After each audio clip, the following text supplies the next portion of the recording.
Okay, hi guys. This is me attempting to vlog a little bit more. That word is weird.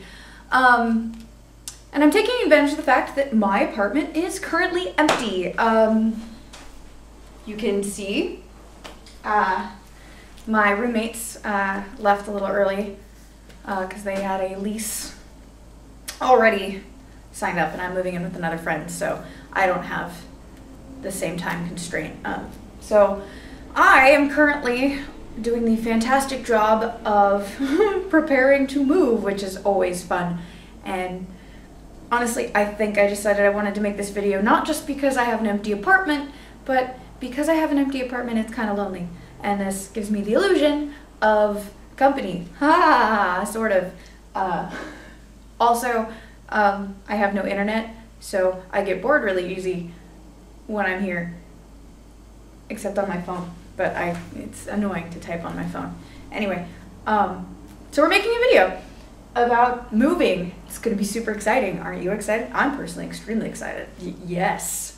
And I'm going to start with my guilty confession of, they took a lot of the cleaning supplies, so I went and grabbed, trash bags and laundry detergent so we could do some laundry, and yes, because apparently you are clearly helping.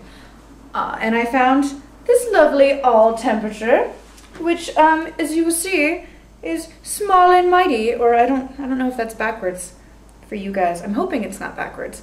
But it says small and mighty in the event that it is.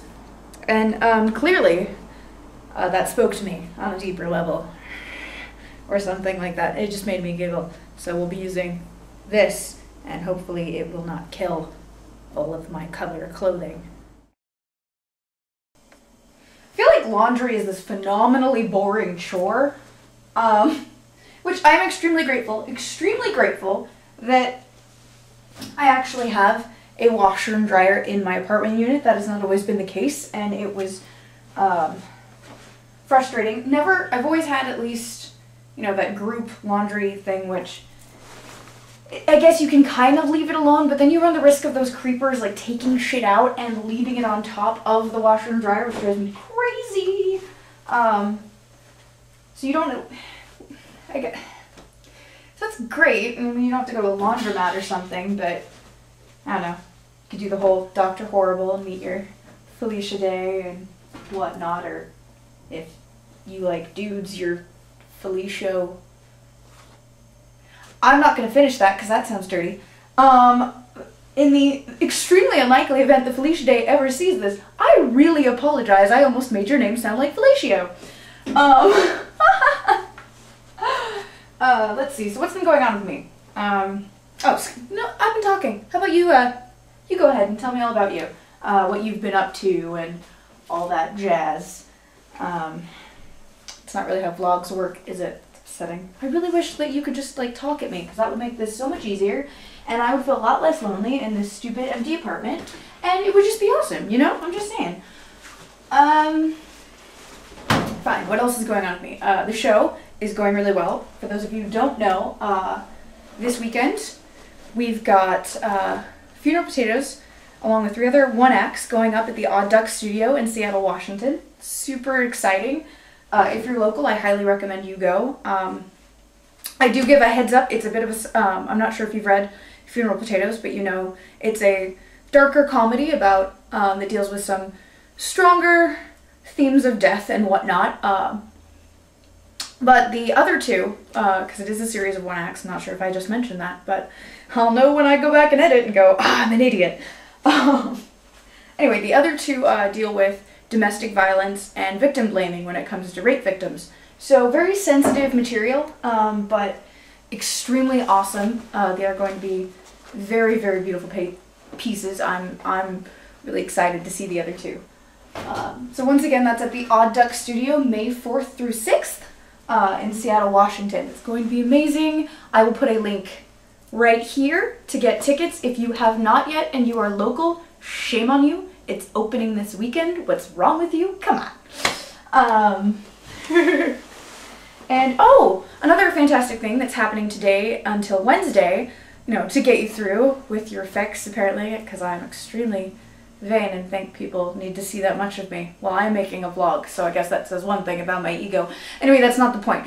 Point being, Lily or the Tiger, one of my short story contributions to the Into the Dust series with Ren Cummins, is currently free on Amazon.com for today through Wednesday. So if you haven't had time to pick it up, or you've been avoiding it, or you're like, oh, well, I don't have a Kindle. First of all, I'm going to say, hey, it's free right now, so that's awesome. No skin off your back. Two, there are multiple applications you can download, either for your computer, your iPad, your iPhone, what have you, that will allow you to read a Kindle format. So I don't think you have much of an excuse now to just avoid, you know, this fabulous thing, because it's going to be amazing. Keep an eye out also for other promos that are going to be happening. I will definitely be way too exuberant about them on my Twitter. You can find that here. Another link will appear right here. I like this power of being able to be like, let's go. And yeah, so that I believe is all that is currently going on this week with me that you would actually care about. I'm probably going to go to my new place of residence to scope out the room, which is going to be completely redecorated to my liking because I'm a crazy person. Yeah, so that's what's going on. It's going to be pretty exciting. I've got this all loaded up. We're about to use our powerfully clean and all that jazz. I don't know if there's anything else to tell you. I've been relatively busy. I've been doing some writing. For those of you who are interested in stuff I'm doing with Blake Northcott, that will be transpiring hopefully within May. So we're tipping our way closer. She will be releasing Versus Reality, which we are planning on having the first chapter of Luna tucked behind it. So keep an eye out for her book. You can find her website here. If you haven't read Versus Reality 1, get to it because the second one is going to be coming up hopefully in May. I'm really excited. I got to read the first 10 chapters and I was a little psyched, a little fangirly. So yeah, I think that pretty much covers it. And now that laundry is about to be started, we can go on to tackling that horrible, horrible bedroom.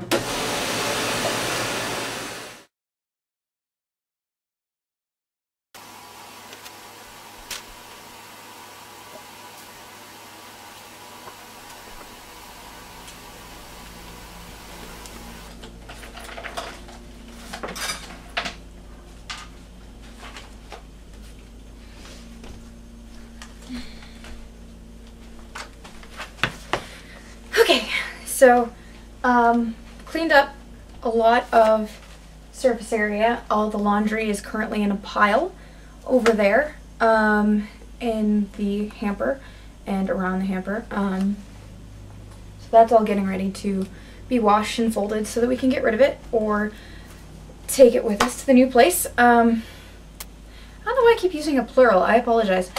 Some important papers that need to be made sure I don't lose them, because some of them are bills and some of them are things that I will need at a later date.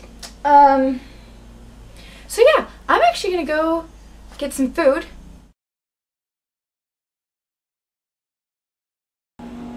So my original plan in going to Flying Apron was to bring some of it back to continue sort of a segment I've already started called Is This Edible? Because for some strange reason, my tasting of the soy pudding on camera was really, really well received. Probably because I made some very interesting faces, but sorry, they are leaf blowing out there and it is annoyingly loud.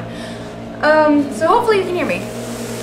But unfortunately, Flying Apron is closed on Mondays, which I completely forgot about. So I was thus forced to go and get... Oh my god, shut up! I'm trying to talk to these people. I was forced to go out and get some delicious delicious teriyaki. Oh. So, here's my plan. Despite the fact that it was probably mostly for humor's sake, I think I will be continuing and is this edible sort of segment where we will be further exploring different food options for those who are dietarily impaired, I guess, like myself. Some of them will be funny, hopefully most will be informative. I'll try to make them enjoyable either way. And I guess to close out, I just wanted to talk about briefly one other video-based project I'd like to be putting out soon. It won't be happening till after I'm well settled into my new living space, but something to keep an eye out for because I'm thinking it'll be pretty amusing. I'm hoping you guys will enjoy it too. It will, this movie segment will be entitled Missile Beehive. That is, I'm gonna hopefully put it right there. Maybe? Missile Beehive? Anyway, which you may be going, what the hell does that stand for? It stands for Movies I Am Supposed to Love Because I Have a Vagina. Essentially what it's going to be about is taking some really, really terrible romantic comedies and reviewing them and sort of dissecting them in a somewhat satirical and hopefully hilarious manner. Reason I'd like to go about this is mainly because I have a really guilty pleasure for rom-coms, especially horrible ones when I'm alone and just sort of killing time, like working on a project or something to that effect, and just seeing some of the fantastically cliche and overused tropes has got my brain thinking about, all right, let's examine this, because I'm a hopeless romantic, I really am, but I'm starting to see some very bizarre things that Hollywood seems to think that romantics want to see. So, especially as lady romantics. So keep an eye out for that. It's gonna be pretty hilarious, if I do say so myself. And as for today, I believe that's it. I may be a little sporadic in my posting the next couple of days because my apartment no longer has internet. So I can only tweet and Facebook from my phone or when I'm at work or when I dash off to someplace that has free Wi-Fi, which is exactly how I'll be uploading this video later tonight through the fantastic 24-hour Starbucks down the road. So I will catch you guys later, and thank you for listening to me babble for this long. I'm really impressed you made it. Bye!